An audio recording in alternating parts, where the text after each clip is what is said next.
Pues vamos a empezar. La clase que nos toca ver el día de hoy es justificación. Es uno de los pilares antes de que ustedes empiecen a hacer su proyecto de investigación. Surgen muchas dudas, muchas preguntas. Es la parte más compleja al hacer el proyecto de investigación. El decidir si vale la pena o no que yo continúe con mi proyecto, debo cambiarlo, tal vez solo debo cambiar el diseño, o bien es un proyecto que aún no tiene justificado el valor social. Entonces, esta es la parte más importante. Nosotros lo que hacemos en investigación clínica es trabajar con pacientes. ¿Qué buscamos? Que sus preguntas de investigación sean clínicamente relevantes. ¿Y a qué nos referimos con esto? A que ustedes, con sus preguntas, busquen mejorar la salud o la calidad de vida de sus pacientes. Es necesario, para poder justificar su pregunta de investigación, que ésta esté adecuadamente estructurada. Si no tienen claro los componentes, si no queda clara cuál es la maniobra, si aún no queda claro el desenlace, bueno, ¿qué vamos a justificar? Si ustedes no toman en cuenta estos dos componentes, pues le van a invertir por lo menos 2 años de esfuerzo, de tiempo, de gasto, con mínimos beneficios. Y finalmente, hay estudios, si los estudios son de riesgo mínimo o de riesgo mayor al mínimo, pues pueden exponer a los participantes a maniobras injustificadas. Y lo peor es que sea por un estudio que no estaba adecuadamente justificado. Entonces, por eso es tan importante que esto ustedes lo tomen en cuenta. ¿Cómo empezamos? ¿O por dónde parte su necesidad de investigar lo que quieran resolver? Deben tener una necesidad clara, una pregunta bien específica. Deben hacer su pregunta pico y tener resultados de esta búsqueda. De pronto, lo que yo me he encontrado es que van muy avanzados en el proyecto está casi terminado, pero no hay una idea de cuál es el efecto o el impacto que ustedes quieren, o no hicieron una búsqueda lo suficientemente específica para tratar de identificar cuáles son los datos o la relevancia clínica que les va a permitir hacer el cálculo del tamaño de muestra. Salud. Disculpe. Listo. Entonces, esto es muy importante, no lo podemos dejar de lado. Sé que ya esto se revisó en el propedéutico, pero son elementos que se tienen que retomar. ¿Recuerdan el artículo de hidroxicloroquina y acitromicina? La clase pasada me decían que de pronto resultaba impactante el tener un efecto del 50%. Sí, era impactante. Lo que ustedes deben tener en cada uno de sus proyectos, deben tener claro qué tanto esperan que funcione su maniobra en cada uno de los grupos. Y para eso requieren una búsqueda de información, que haya algún antecedente, algún artículo de antecedente que les permita llevar a cabo ese cálculo. Y bueno, eso es la relevancia clínica. ¿De dónde viene esa idea que les surgió? ¿Por qué? Ned, ¿de dónde viene la necesidad de tu estudio? ¿Cuál es esa pregunta que tú quieres resolver? ¿Cómo es que llegaste a plantearte esa pregunta? Porque en el tratamiento convencional de los trasplantes corneales, que es como por vía intravenosa combinado con tratamiento tópico, los pacientes tenían muchos efectos adversos. Entonces, como que no teníamos un tratamiento que fuera igual o más eficaz que el que ya tenemos, sin tantos efectos adversos sistémicos. Ok, bien. Doctor Manuel, ¿de dónde surgió la necesidad de hacer su proyecto de investigación? En que todas las mamás me cuestionaban si los niños estaban malnutridos o desnutridos en relación al por qué se había fracturado en esa ocasión. Había una preocupación relativa en cuanto a la alimentación de los chicos.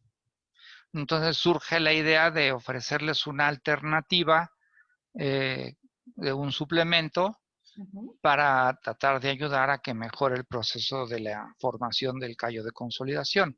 Ok. Estas son las preguntas de investigación clínicas, estas que surgen de una observación repetida durante la atención de sus pacientes. Si no surgen de esta manera, entonces no son preguntas de investigación clínica. Cuando de pronto ya no encuentren la manera de justificar su proyecto, de convencernos sobre la idea de su proyecto, es importante que retomen, que regresen y recuerden cuál fue la necesidad que los llevó a plantearse esa pregunta de investigación. Y bueno, pues también surge de un vacío en el conocimiento. Puede ser una idea que sea interesante, puede ser algo que ustedes ven frecuentemente en su consulta, pero si la pregunta ya está resuelta, pues mejor dedíquenle 2 horas y no le dediquen 2 años de su tiempo a un proyecto que ya tiene una pregunta contestada. O bien puede ser que la respuesta sea irrelevante. ¿Recuerdan el artículo de hidroxicloroquina y el aclaramiento viral? Para nosotros como clínicos, bueno, pues nos servirían otros datos gruesos y no un desenlace intermedio. Aquí ustedes tienen que defender su proyecto y defender cuál es la necesidad de resolver la pregunta y de elegir ese desenlace en específico. Entonces, esto es lo que plantea, de donde se plantea una buena pregunta de investigación. Vean esta pregunta. En el curso propedéutico de hace un año aproximadamente, esta era una pregunta que se quería resolver. Entonces, ¿cuál es la frecuencia de deterioro cognitivo a través del Mini-Mental y del cuestionario de Pfeiffer en adultos mayores? ¿Qué opinan de esta pregunta? ¿Es clínicamente relevante? ¿No es clínicamente relevante? ¿Vale la pena responderla o no? Pues yo no entiendo para empezar cuáles son el cuestionario de Pfeiffer y apenas entiendo qué es el Mini-Mental. Pero, ok, ¿cuál es la frecuencia de deterioro cognitivo? O sea, ¿con qué frecuencia lo puedo detectar mediante aplicar ambas pruebas? Eso es lo que yo podría entender con esa pregunta. Que pues no lo sé, si no existe la información, porque no la conozco, pues me parecería interesante llenar ese vacío del conocimiento. Ok, esto ya se sabe, se han aplicado en diferentes poblaciones. Entonces, no. Exacto. Entonces, aquí algo que es importante es que ustedes deben separar la clínica de la investigación. Entonces, analizando cuál era el contexto de esta pregunta, era más la parte clínica, que en la clínica no se está diagnosticando, no se está aplicando este instrumento. Entonces, esto debe quedar claro. Entonces, deben tener una necesidad y un vacío en el conocimiento. Si ya lo tienen, entonces, para que lo tienen. Listo. Vamos a la siguiente. La otra parte es que su pregunta de investigación debe ser clara. Si la pregunta de investigación no es clara, entonces, ¿qué van a justificar? Se debe delimitar claramente el estado basal, la maniobra y el desenlace. O bien la palabra pico o la palabra peo, de acuerdo a si es un estudio observacional, pero deben estar claros los componentes. Si no quedan claros, entonces, ¿qué van a estudiar? Vamos a ver esta pregunta. ¿Cuál es el grado de contractilidad del músculo geniogloso durante el sueño REM y grado de despertar en apnea del sueño en población mexicana? ¿Cuál es el estado basal? Olivia.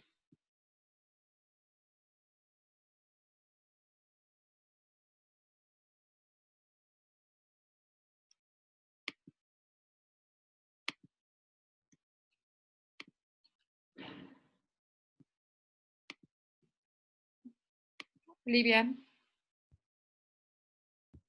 Perdón, es que estaba en silencio. Ok.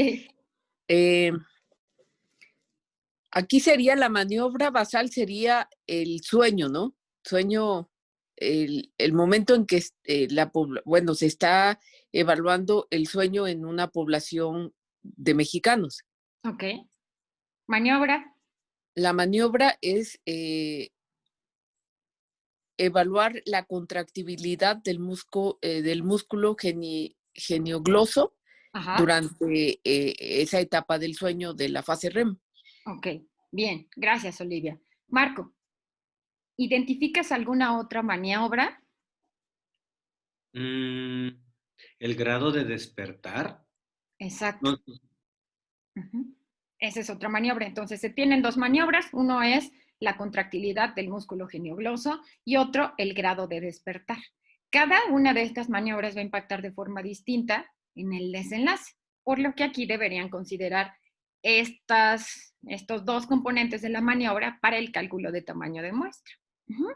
Porque puede ser que para, no sé, contractilidad tengan un tamaño de muestra de 100 participantes, pero puede ser que para grado de despertar esos 100 pacientes no sean suficientes. Entonces, lo ideal es que tengan una maniobra principal y que sea para esa, para la que calculen su tamaño de muestra. Entonces, eso sería lo ideal. Y ahora, ¿cuál es el desenlace, Marco?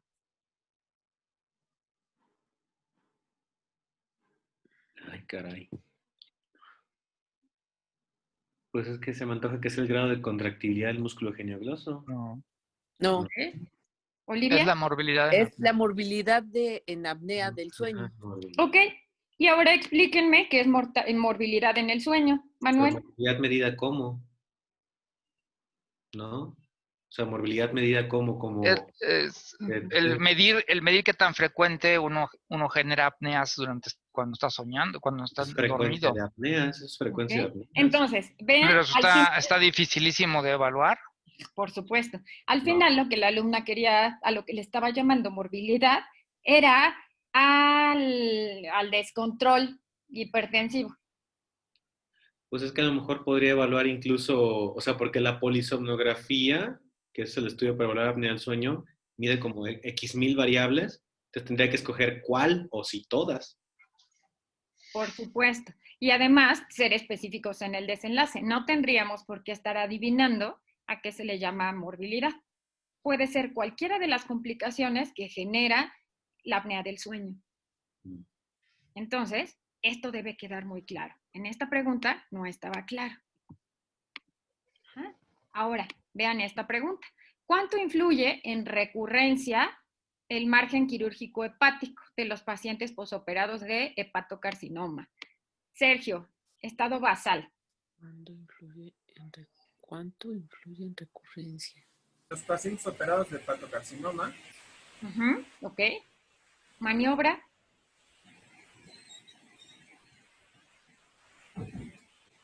el margen quirúrgico hepático, Desenlace. la influencia, La recurrencia. La recurrencia al margen. La recurrencia de la enfermedad. Entonces, no está tan claro. Acuérdense que la pregunta de investigación se responde con la hipótesis. Entonces, si ustedes preguntan cuánto influye, ¿cuál sería la respuesta? Influye poco, mucho. Entonces, O aquí, un porcentaje determinado. claro. Manuel. Pero pues nomás de verlo así, simplemente ya estás jugando con una cuestión que pone en peligro la vida del paciente. Yo creo que ya los márgenes quirúrgicos deben, digo, no soy cirujano y mucho menos oncólogo, pero ya deben estar perfectamente descritos para evitar esa recurrencia. Es como, bueno, no estoy seguro éticamente, no sé si sea plausible llevar a cabo un trabajo de este tipo. Digo, ya debe de estar escrito la relación de los márgenes. Aquí, de acuerdo a lo que recuerdo de la justificación, es que la pregunta no estaba contestada y que había variabilidad en cuanto al margen quirúrgico. Al final, el margen quirúrgico que se quería evaluar era mayor y menor a 1 centímetro, pero la pregunta no estaba clara, no estaba delimitada. Ya sabemos cuánto influye, pues ya sabemos que el margen quirúrgico va a influir, pero querían evaluar específicamente este centímetro. Entonces, aquí la justificación a la pregunta es que esto no estaba resuelto, que había variabilidad entre los médicos de ese hospital y que en la literatura aparentemente la pregunta no tenía una respuesta. Entonces, vean cómo tienen que ser muy claros con la pregunta, porque si esto no está claro, bueno, pues entonces, ¿qué van a justificar? Una vez que su pregunta de investigación está clara, tienen que argumentar la factibilidad. Tiene que haber sensatez en lo que ustedes están planteando y bueno, esto es importantísimo. La ausencia de una respuesta previa. Ahora, vamos a ir desglosando cada uno de estos componentes. Entonces, cuando ustedes proponen que la maniobra va a impactar en el desenlace o en el estado basal para condicionar un desenlace, tiene que haber una respuesta lógica. Vean este ejemplo. Debe haber una explicación biológica, debe haber plausibilidad biológica o bien una base epidemiológica. Entonces, en el siglo XIX, cuando aún no se conocía la etiología del cáncer cervicouterino, pues lo que observaron en ese momento es que el cáncer cervicouterino era frecuente en mujeres casadas, viudas y prostitutas. Las mujeres no encontraron mucha frecuencia de pacientes núbiles o monjas. A partir de este conocimiento es que ellos deciden seguir investigando y asumir que este cáncer podría estar relacionado al contacto sexual. Entonces, esto depende de la información disponible hasta el momento. Entonces, podría ser que para nosotros en este momento no tengamos muchas respuestas sobre COVID-19, pero necesitamos mostrar los argumentos, ya sea por plausibilidad biológica o por epidemiología. Entonces, tal vez en este momento no sabemos por qué la obesidad incrementa el riesgo de mortalidad, pero lo que sí es que hay una base epidemiológica. O sea, a lo mejor se requiere más estudio, más tiempo para poder responder esa pregunta, pero deben tener una respuesta, deben tener una posible explicación a esto que está sucediendo. Ahora, esto tiene que ser explicado de manera lógica. Ahora, sí ya sabemos el papel del BPH y el desarrollo del cáncer cervicouterino, las proteínas víricas que condicionan inmortalidad y aumento en el riesgo de cáncer. Entonces, en este momento ya lo sabemos. Pero, ¿qué pasa con sus proyectos? Ahora, si yo les cuestiono, el primero que aparece aquí en mi pantalla es Armando. Armando, maniobra, estado basal, maniobra y desenlace de tu proyecto. El estado basal, pues la población susceptible, la población de México expuesta a SARS-CoV-2. La maniobra es la exposición a la contaminación ambiental y el desenlace es la muerte por SARS-CoV-2. Ok. Tomando en cuenta estas últimas dos diapositivas, Kingston, ¿qué le preguntarías sobre el efecto de la maniobra en el desenlace?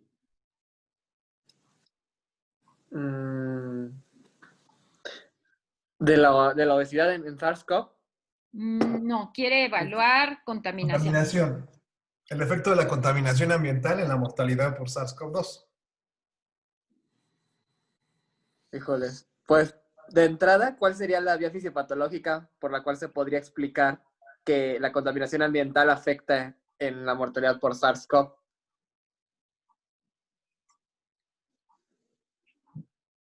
¿Contesto? Sí, sí, sí. Bueno, esta idea viene en general de una inferencia, porque hay algunos artículos en donde se observó que durante la epidemia anterior de SARS, hubo una asociación entre mortalidad y contaminación en China, Italia y en algunas otras áreas de Asia.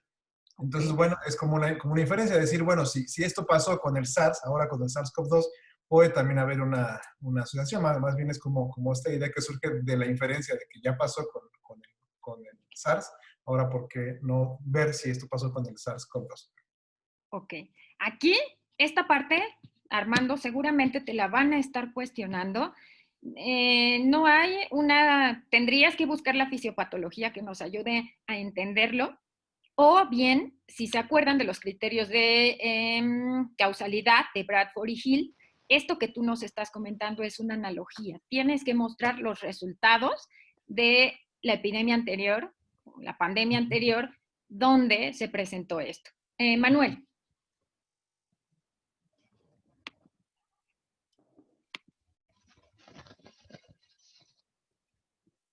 Manuel, no escuchamos.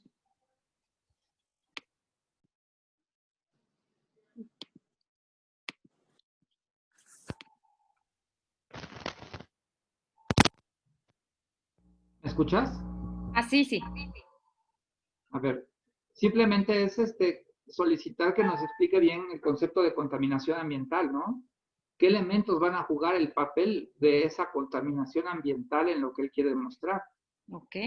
Ujú. Sí, sí, Doc, exactamente, ese es un punto fundamental. Sí, efectivamente se ha visto que la asociación con exposición a niveles elevados de las famosas PM2.5 y las PM10 y del dióxido de nitrógeno tiene un efecto deleterio sobre el epitelio ¿Con qué frecuencia respiratorio. con qué Entonces, frecuencia se la registra? medición de la exposición de la población a la contaminación en los últimos 3 meses previos a la pandemia y ver qué regiones del país estuvieron excedidas en cuanto a las concentraciones de PMs y de contaminantes específicos, ¿no?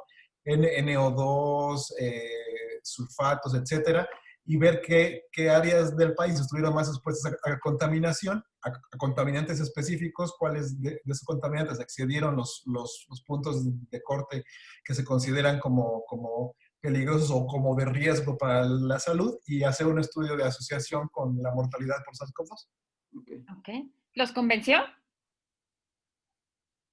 A mí Pues aún yo no me muy, convence. se oyó No, muy no bonito, pero porque sí quisiera yo ver elementos en algún documento. Ok. La siguiente semana le toca a él presentar su proyecto de investigación. Entonces tiene esta semana para convencernos. Ned, Hola, yo tengo una pregunta. Nada más, doctora, ¿cómo le haría tipo Armando para hacer como su análisis, para tomar como solo la contaminación como factor de riesgo? O sea, ¿qué tantas variables tendría que controlar en el estudio? O sea, ¿cómo sabes que son suficientes las variables que estás controlando para saber que es el efecto directo? ok. Aquí no hay un número. Ah, pregunta. Depende de Ned. Por supuesto que las tiene que considerar. Tiene todos en su presentación, en su justificación, tendríamos que mostrarnos el efecto, cuál es la mortalidad de la población general y cuál es la mortalidad que esperan en aquellos pacientes expuestos a alta contaminación versus contaminación baja. En este caso no tenemos como tan clara la fisiopatología. Hay una analogía de comportamientos anteriores. En este momento, con la información que se tiene, de los estudios que se tienen, Akinet tiene que considerar el efecto de obesidad, de tabaquismo, de la edad, de el sexo y todas las variables que hasta el momento hayan mostrado ser significativas. Lo que ustedes buscarían es que su maniobra sea significativa, aun cuando ya hayan ajustado por otras variables de confusión. Si no es así, pues a lo mejor estamos haciendo solo una asociación espuria. Ahorita les voy a No pasa explicar nada. algunos ejemplos y creo que con esto va a quedar más claro. Déjenme ver quién levantó la mano. Doctora Olga. Hola, buenas tardes a todos. ¿Sí, ¿sí me escuchan? ¿Sí? Ah, ok. Va muy en relación con lo que estaba comentando, doctora, en cuanto a las variables de confusión que tendría Armando, porque sí, efectivamente está la obesidad, hipertensión, cosas que a veces también tienen que ver con la contaminación, que a veces generan ya problemas pulmonares crónicos y incluso ya se están asociando también, por ejemplo, el tipo sanguíneo con mayor agresividad por la infección.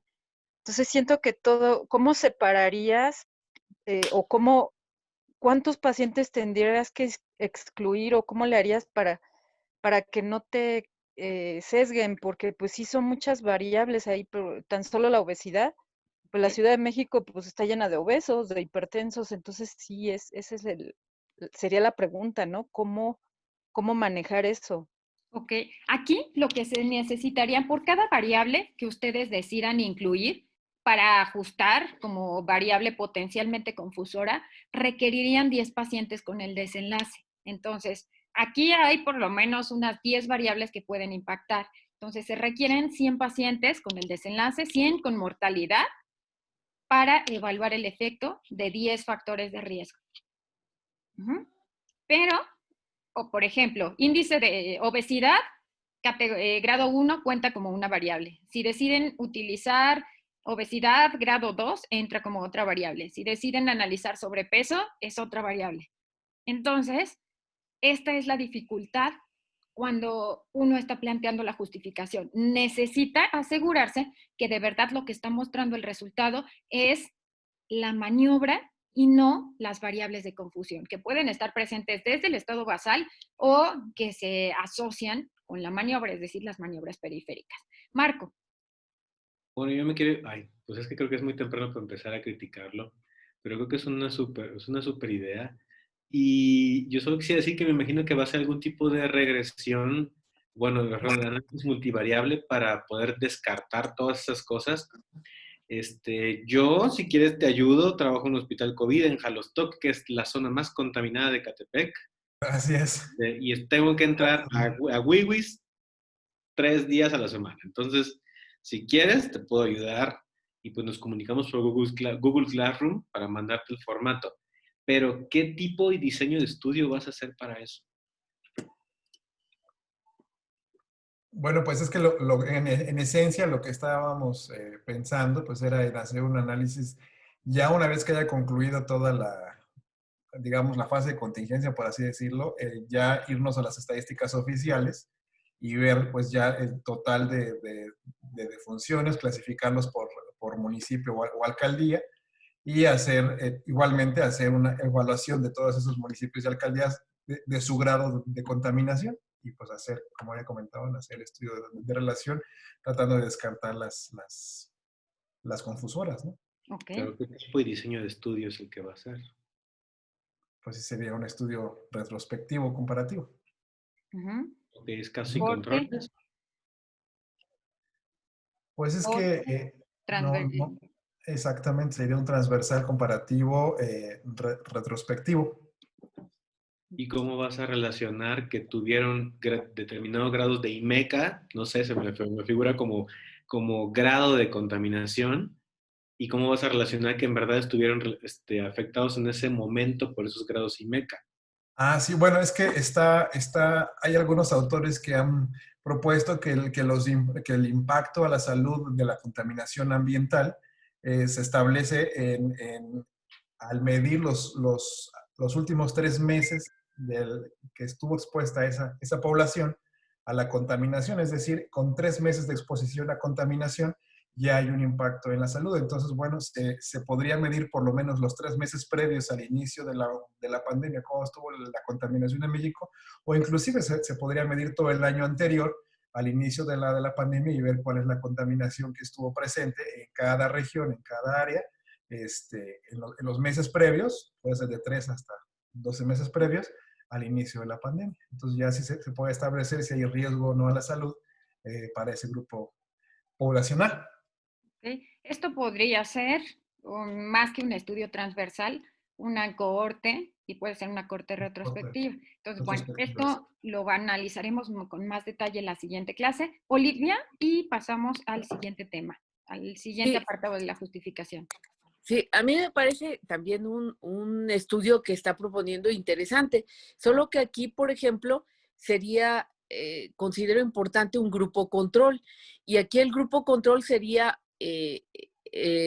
ver cuál es la zona de la Ciudad de México más contaminada y menos contaminada, o tomar una población distinta a la de la Ciudad de México que le pudiera servir de control, que tenga pues esa misma variabilidad o variables que tiene de obesos, de hipertensos, con todas las variables confusoras, porque pues en realidad todas esas variables, como ya lo dijeron, van a tener que ser controladas por análisis, porque si no, no sería factible el estudio, sería una población sumamente seleccionada que no existiría.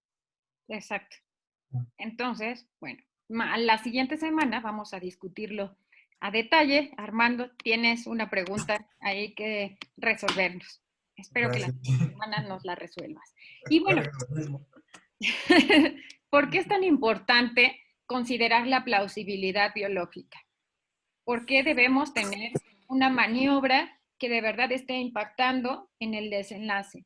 Bueno, este sujeto, creo que aún estamos pagando las consecuencias de la corriente antivacunas promovida por este sujeto. Entonces, ¿qué fue lo que sucedió? El estudio, vean un poco del diseño.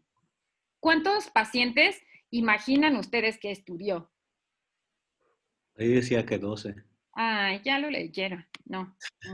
Bueno, imaginaría, por lo menos yo hubiera imaginado que era un mayor tamaño de población. Pero resulta que la idea que dio origen a esta corriente antivacunas, ya que ahorita tengamos otra vez casos de sarampión y enfermedades que ya habían sido erradicadas, pues haya surgido. Vean, 12 pacientes, 12 niños, en un estudio de casos y controles, donde mediante interrogatorio, ¿qué pasaría si nos preguntan si nosotros queremos atribuir cualquier cosa a la vacunación, a nosotros? Pues todos en su mayoría estamos vacunados.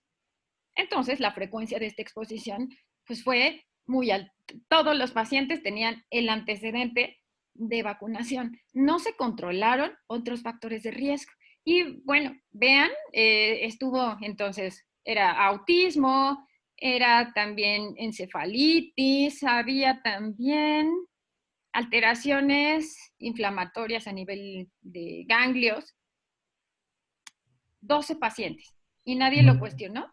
Maestra, ¿No? yo una duda aquí, por ejemplo, digamos, o sea, analizando el caso antes de que supiéramos todos que está mal. En este caso, si hubiera querido yo, si me hubiera surgido a mí la duda, por ejemplo, si yo quiero hacer un protocolo que evalúe si el autismo y la hiperplasia iliar linfoidea y estos factores se presentan debido a la vacuna, ¿cómo hubiera tenido que calcular yo mi tamaño de muestra? ¿De acuerdo a la presentación de la complicación o de acuerdo al grado de exposición de la vacuna? Depende. Si es un estudio de casos y controles, lo que debes tomar en cuenta es la frecuencia de exposición a la vacunación. Entonces, y si lo hubiera manejado de otra forma, si hubiera sido, por ejemplo, una cohorte. ¿ok? En este caso, lo que tú hubieras necesitado es conocer la incidencia de autismo en el grupo expuesto a la vacuna y la incidencia del autismo en los no expuestos a la vacuna. Ok. Y además entender que el autismo es multifactorial y que no se sabe exactamente por qué pasa. Exacto. O sea, claro, o sea, lo que quería hacer este tipo era valorar la causalidad del autismo y la vacuna, ¿no? O sea, claro. Por eso, o sea, yo viéndolo como en retrospectiva, o sea, ahorita ya sabemos porque está muy publicado que esto estuvo mal, ¿no? Que el tamaño de la muestra y todo el daño que hizo. Pero intentando analizar el por qué estuvo mal, o sea, si yo puedo pensar, ¿sabes qué? Pacientes con autismos con exposición a la vacuna, que prácticamente, como dijimos, si prácticamente toda la población está vacunada, pues va a ser el mismo, ¿no? Prácticamente. Claro. Ajá.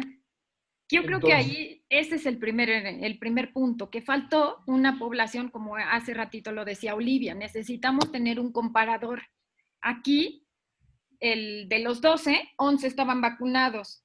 Entonces se requiere tener una población que no tenga esa exposición para evaluar si de verdad tiene impacto o no en el desenlace. Pero, por ejemplo, para este tipo de cosas que no podemos éticamente tener una población sin la vacuna, ¿cómo podemos hacer investigación si no es de esta manera? Pongan como, no, yo no les digo que sea un estudio experimental ni que dejen niños sin vacunar ni nada. Simplemente en este momento ya hay una corriente antivacunas.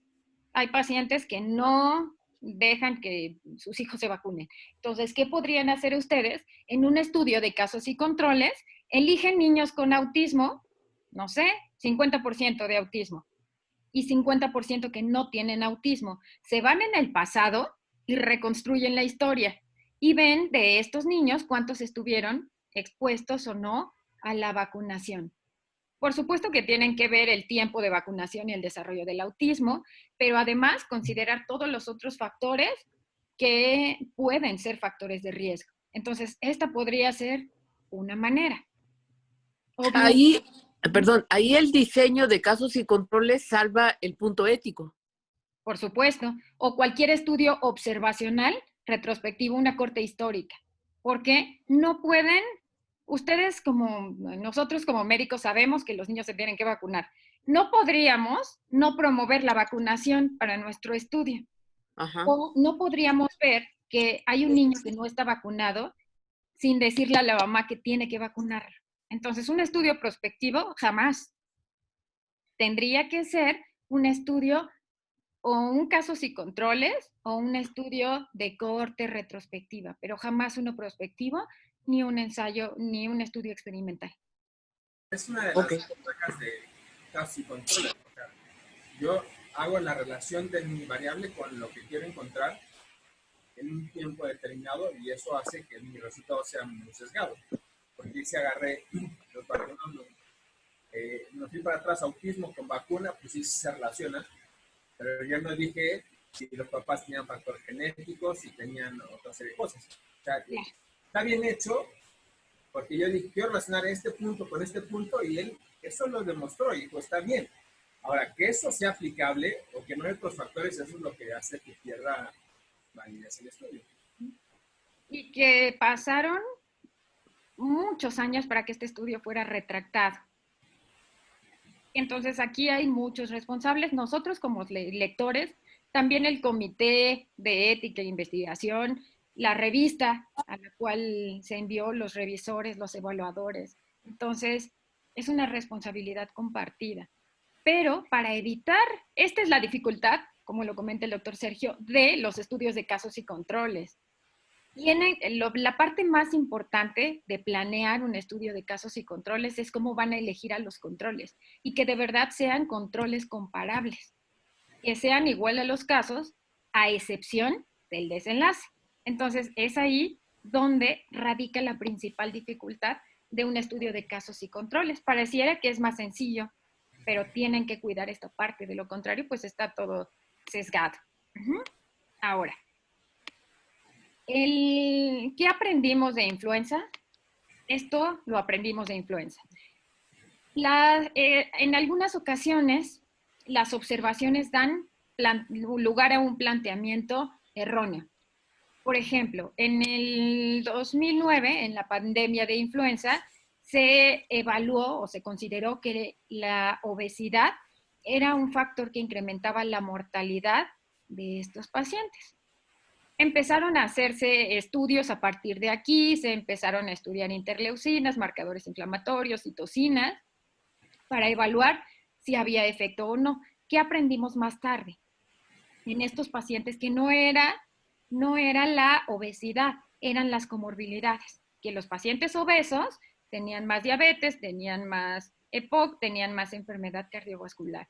Entonces, aquí es importante siempre que el artículo que ustedes tomen como referencia o lo que ustedes analicen, evalúe siempre el análisis de los distintos componentes, en una teoría de la multicausalidad y no solo contemplando la maniobra a la que le estamos apostando.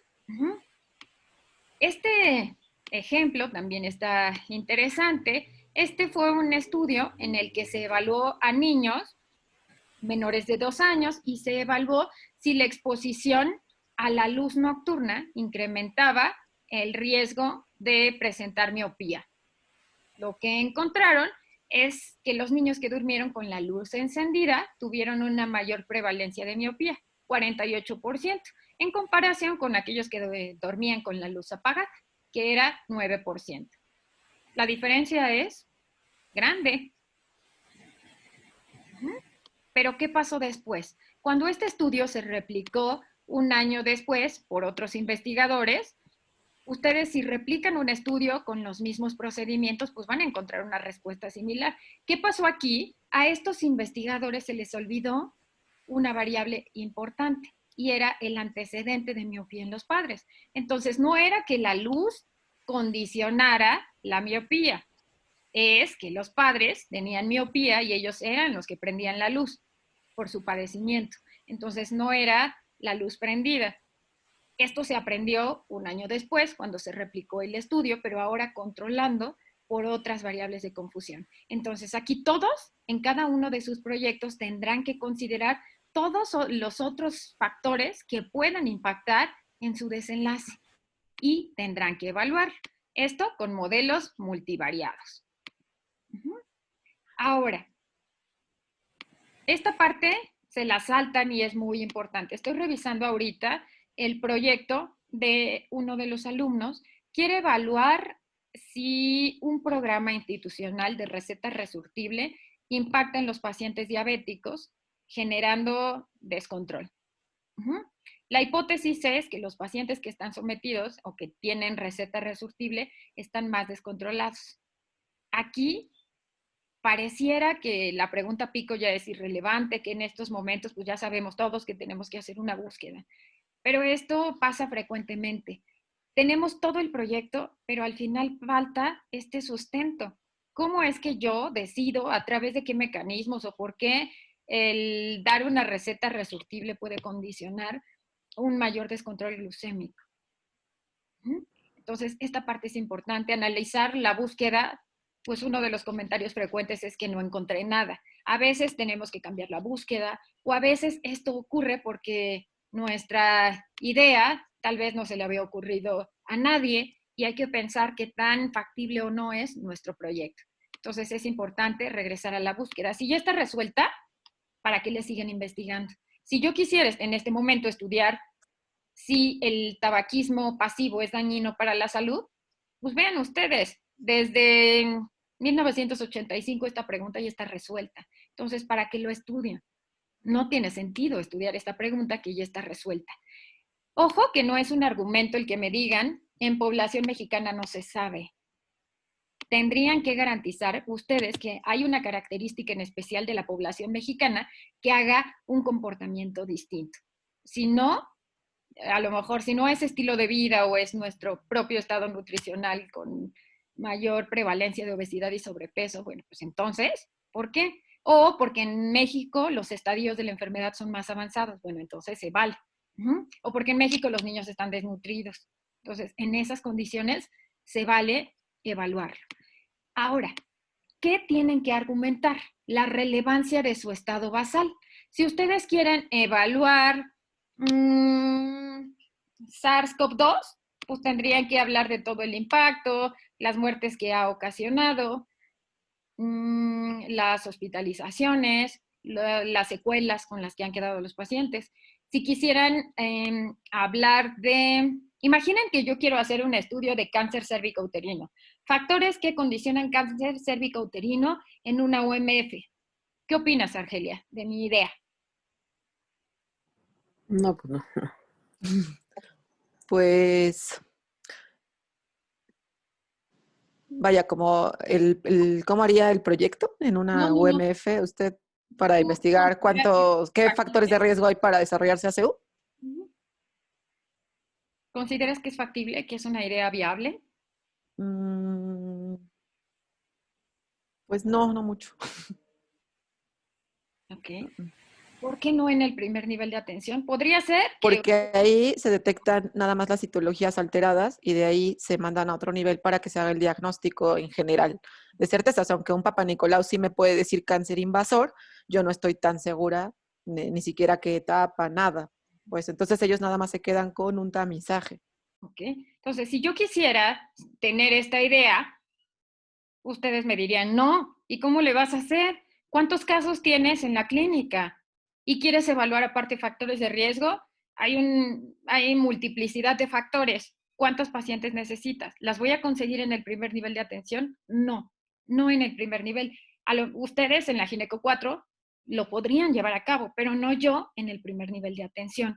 Esto es importante porque su justificación debe contener la frecuencia, la prevalencia del estado basal. ¿Qué tan frecuente es esta condición? Si no es frecuente, en su lugar de estudio, bueno, pues se van a tardar un montón en conseguir el total de su muestra, si es que la consiguen.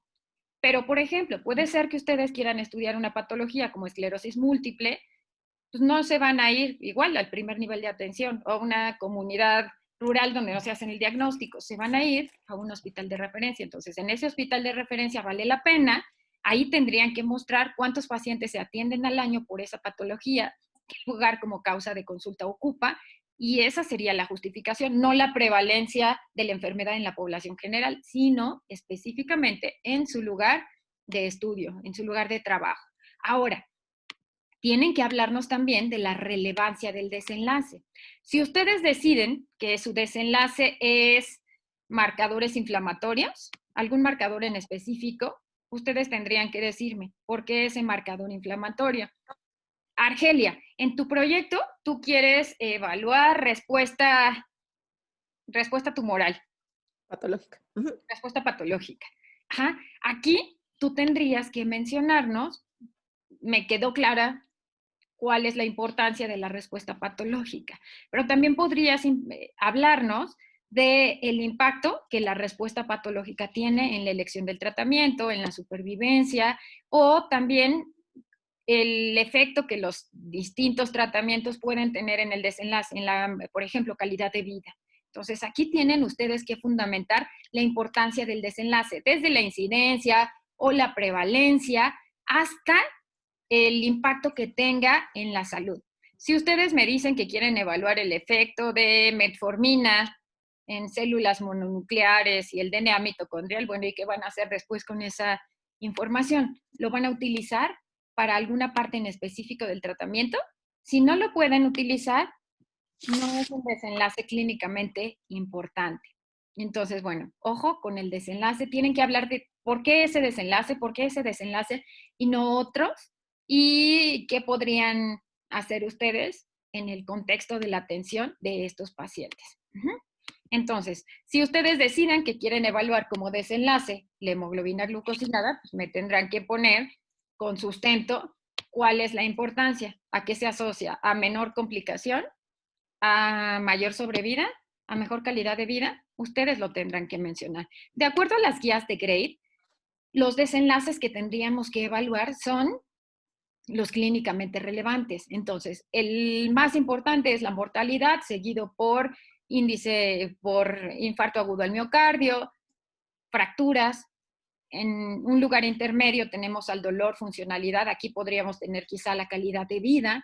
Y algunos desenlaces que no son nuestro objetivo son los subrogados, porque la relación es posiblemente incierta, como en el estudio de hidroxicloroquina. El aclaramiento viral no nos garantiza que mejore el pronóstico de los pacientes. Entonces, lo mismo sucede, por ejemplo, con hemoglobina glucosilada, algunos marcadores inflamatorios. O si yo en pacientes que tienen osteoporosis quiero estudiar los niveles de calcio, la densidad mineral ósea, yo tendría que asegurar que la densidad mineral ósea en realidad está impactando en las fracturas, pero yo al final lo que querría estudiar es la disminución en el riesgo de desarrollar fracturas. Entonces, aquí es importante su desenlace y sustentarlo.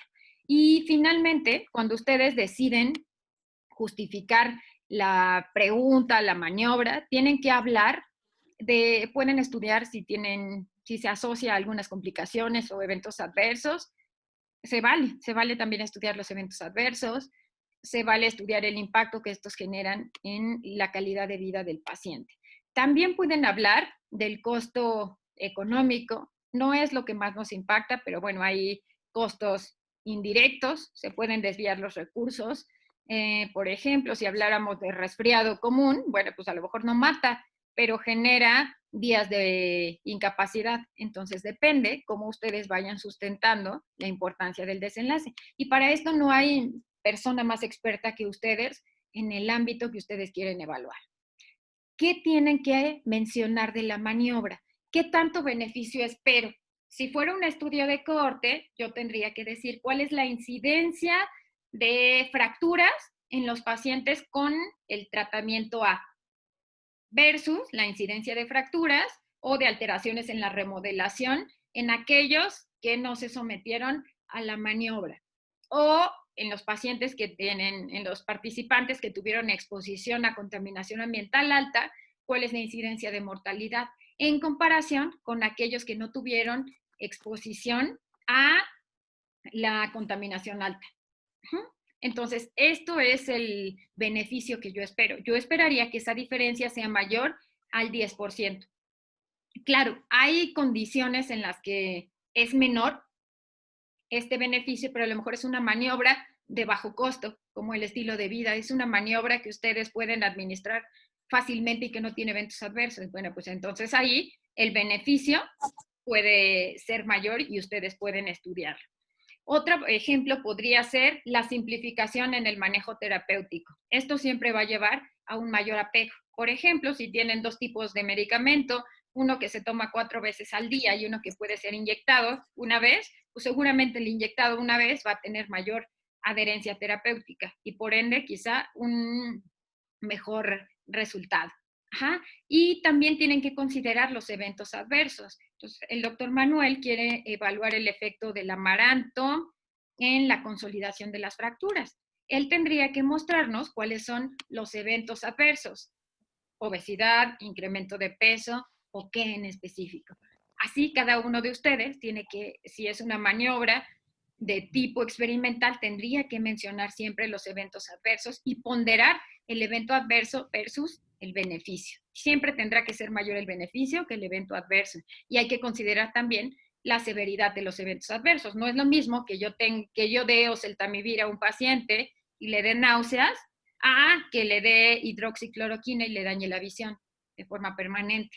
Entonces tienen que ponderar también la severidad. Y algo que es importante es la aplicabilidad de su respuesta. Una vez, ustedes aquí tendrán que pensar, una vez que yo tenga resuelta mi pregunta de investigación, ¿en qué va a cambiar la atención a estos pacientes? A esto se le denomina objetivo latente.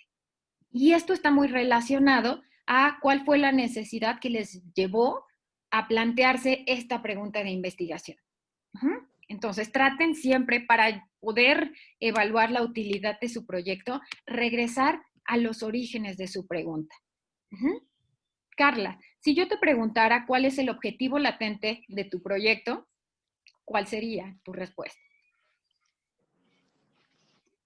El objetivo latente, es decir, la aplicabilidad de mi respuesta, pues precisamente establecer cuál sería el beneficio de dar un trato amigable, es decir, un manejo no medicalizado del trabajo de parto en las pacientes. Mi objetivo es establecer que hay menos eventos adversos en el grupo con trato amigable que en el grupo con manejo convencional. Ok, bien. Doctor Sergio, en el caso de su proyecto, ¿cuál sería su objetivo latente?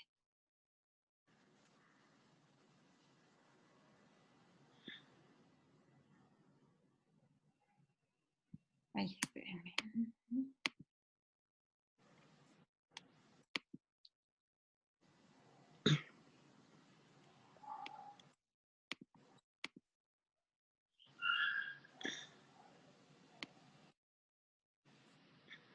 No lo escuchamos, doctor.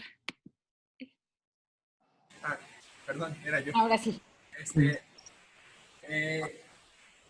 Mejorar la densidad mineral de las mujeres embarazadas. Yo realmente las voy a evaluar qué tanta densidad mineral se pierde en las mujeres durante el embarazo, con el embarazo como maniobra. Entonces, al final, yo lo que quiero es que la densidad de las mujeres yo la pueda reducir. Si demuestro que es importante la reducción, darles, a partir de este momento, suplementos adecuados al embarazo para que tengan menos cantidad de pérdida y que al final no tengan fracturas más adelante. Ok, perfecto. Entonces, acuérdense que cuando hablamos de objetivo latente, no es el que ustedes evalúen, no es que se refieran ya a la propia metodología, no se refiere a lo que ustedes van a evaluar en el proyecto, se refiere a la aplicabilidad de la respuesta. Que ustedes imaginen cuál es el resultado de su estudio y cómo va a cambiar la atención de las pacientes una vez que su pregunta de investigación sea contestada. Una manera en que ustedes pueden evaluar o redactar los componentes de la justificación, ustedes deciden, a mí, que puedo ser más visual, pues me ayudaría esto, el ir considerando tal vez en alguna diapositiva esta estructura e ir considerando, uno, si la pregunta de investigación es clara. Dos, determinar y evaluar, mencionar cuál es la explicación biológica, epidemiológica o en el caso de Armando, la analogía obtenida de resultados anteriores. Que ustedes nos convenzan de que su maniobra y lo que quieren evaluar es lógico, es una idea lógica. Que haya información previa que lo sustente. No se vale que me digan, la prevalencia es alta. Tienen que decirme de cuánto es la prevalencia. Tienen que ponerle números a la justificación. Aquí ustedes pueden pueden incluir los cuadros de resultados de algún artículo anterior. Aquí lo pueden sustentar, pero siempre con su referencia bibliográfica, sin adjetivos calificativos y mencionando las cifras más parecidas a lo que ustedes quieren evaluar, en una población parecida a la que quieren evaluar. Y aquí es importante que ustedes evalúen si hay una explicación alternativa previa. ¿Como cuál? Como la de la miopía. No era la luz, era el antecedente de miopía de los padres. Deben hacer, por supuesto que esto está relacionado con su pregunta de investigación. ¿Qué hay en la literatura? ¿Ya está resuelta?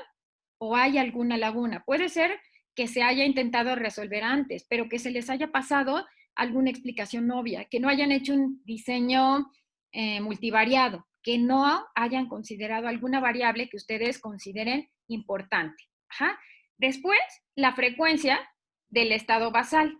¿Qué tan frecuente es esa condición? ¿Por qué se van a estudiar fracturas de antebrazo y por qué no se van a estudiar fracturas de muñeca? Esperaríamos que esta fuera o la fractura más común o aquella que pueda dejar más secuelas o aquella que tarda más tiempo en consolidar. Después, el impacto que la maniobra tiene en el desenlace. Aquí me lo tienen que mostrar así, de forma sencilla es o no R o en riesgo relativo o mencionando cuál es la incidencia de la enfermedad en los grupos expuestos y no expuestos o bien prevalencias, dependiendo del tipo de estudio. En el desenlace, tienen que sustentar por qué densidad mineral ósea, por qué mortalidad, por qué agudeza visual, si es lo que quieren evaluar, por qué presión ocular.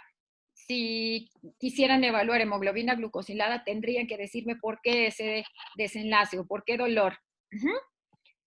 Tienen que considerar siempre costo de la maniobra, eventos adversos, beneficios de esa nueva maniobra y finalmente el objetivo latente, la aplicabilidad de la respuesta.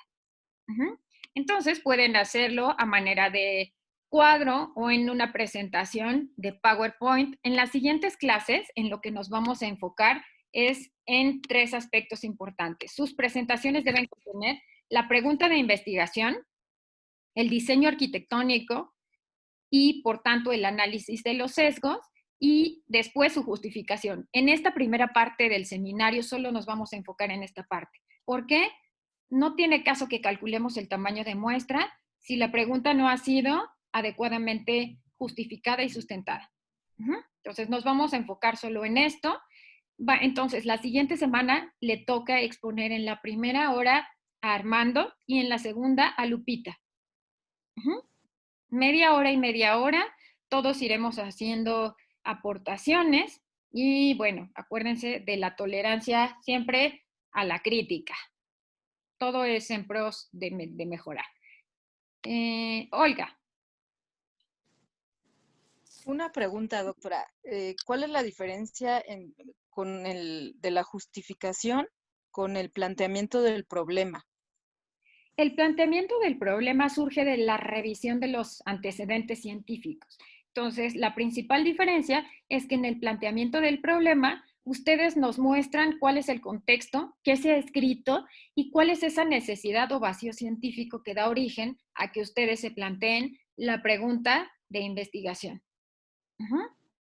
En los artículos de investigación, ustedes encuentran todo en la introducción o justificación. Ahí va mezclado. Entonces, para el poli les piden que estos apartados sean diferentes.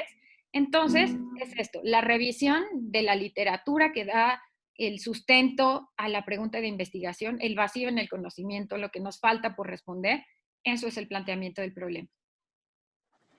Pero entonces es parecido al marco teórico y a los antecedentes, está mezclado, porque yo siempre me he confundido con esas partes y esa estructura del protocolo, pues. Está incluido en los antecedentes, pero también lo tienen que comentar un poco en la justificación. Entonces, hay información que va en estos 3 apartados. Entonces, va en antecedentes, se menciona muy brevemente en la justificación y se destina una cuartilla y media en el apartado de planteamiento del problema. Muy bien, gracias.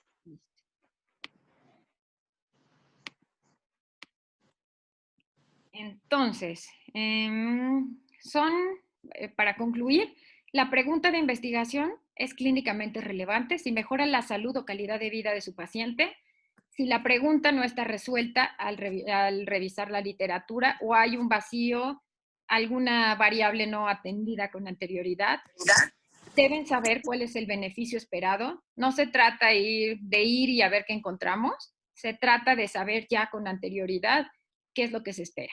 Una pregunta de investigación bien planteada es una pregunta que ya está medio respondida. Ajá. ¿Cuál es la aplicabilidad de la respuesta? El valor social de su proyecto. Ajá. Y finalmente, ¿de dónde surge esa pregunta de investigación? ¿Cuál es la necesidad clínica de que ustedes se la planteen? Y el vacío en el conocimiento. Entonces, todo esto lleva a que ustedes tengan una pregunta que pueda ser clínicamente relevante. Les subo en un ratito esta presentación. Al final vienen una serie de apartados desglosados que creo que les pueden ayudar para plantearse su justificación. Entonces, planeen su presentación del proyecto, de su justificación en 10 minutos para que tengamos 20 minutos de preguntas y sugerencias, ambos. Entonces, Armando en la primera hora y Lupita en la segunda parte de la clase. Ok. Por favor. Los demás vayan subiéndolo al Dropbox. Ya empecé a revisar sus tareas. Me falta todavía como la mitad de diseño arquitectónico y su justificación. Se las estoy poniendo en el Dropbox al lado y dice comentario de Ivonne Rollo, sugerencias, modificaciones. Listo. Eso sería todo para esta clase. ¿Tendríamos que volverla a subir corregida o nada más nos quedamos con información? Váyanla corrigiendo. Si ustedes consideran que los cambios son pertinentes, váyanlo corrigiendo. Pero no hay que volverla a subir. No. Okay. Lo van a ir corrigiendo para las siguientes clases. Entonces, en la siguiente clase, para la siguiente tarea, yo espero ver las correcciones. Si ya corrigieron esos apartados. Listo. Entonces, hasta aquí. Si no tienen alguna sugerencia, alguna pregunta, sería todo por el día de hoy. Argeli. Entonces, como tarea para la siguiente clase sería como subir nuestra presentación, así como Armando y... ok, perfecto. Entonces, pregunta de investigación, diseño arquitectónico con todos los elementos, análisis de sesgo y ahora se agrega la justificación. Acuérdense que tienen que ser concretos, tratar de optimizar el tiempo lo más posible. 10 minutos. Tomen en cuenta 10 minutos. A veces uno tiene que convencer a las personas sobre la utilidad de nuestro proyecto mientras esperamos el elevador, mientras caminamos del checador a la oficina, al estacionamiento. Entonces tienen que ser muy concretos. ¿Vale?